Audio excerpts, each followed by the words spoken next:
Hi there, my name's Andy and I'm the drop-in manager at Roots to Roots and also the volunteer coordinator. And Rachel's asked me to talk for a few moments about the work that we do here. She asked me to tell some stories actually to encourage you, but I was thinking actually, I'm not sure it's stories that are actually the right thing for us. What we do is each day, Monday to Friday, we feed people.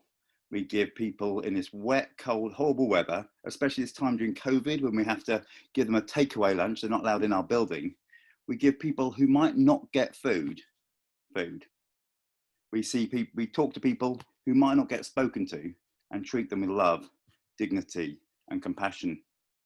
We have people who are sleeping on the streets and we give them sleeping bags, socks, practical things.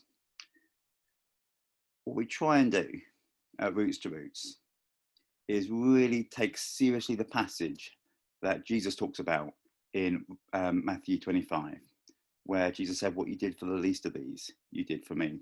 When I was hungry, did you feed me? When I was thirsty, did you give me a drink? Did you provide shelter for me?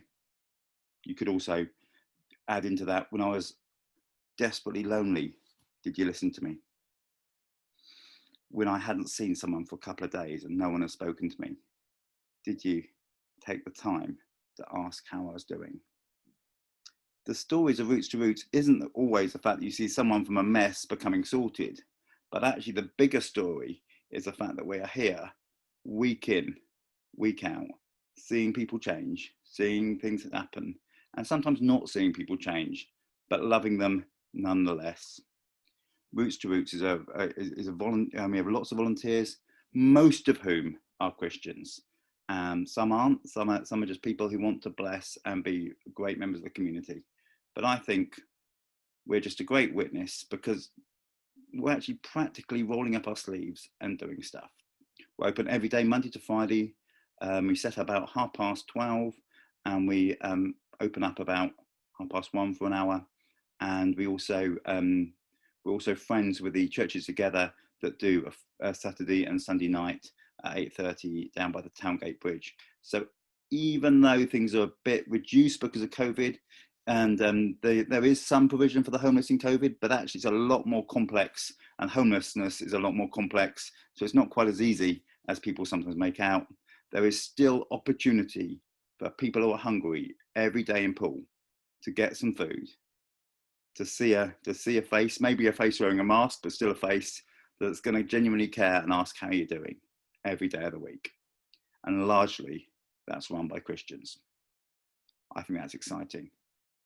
But also, many of you know with Roots to Roots, we're really early doors. We're just starting about to do a new project. We've been running here for 20 something years, and we're about to move to Hill Street Baptist Church for a new all singing centre.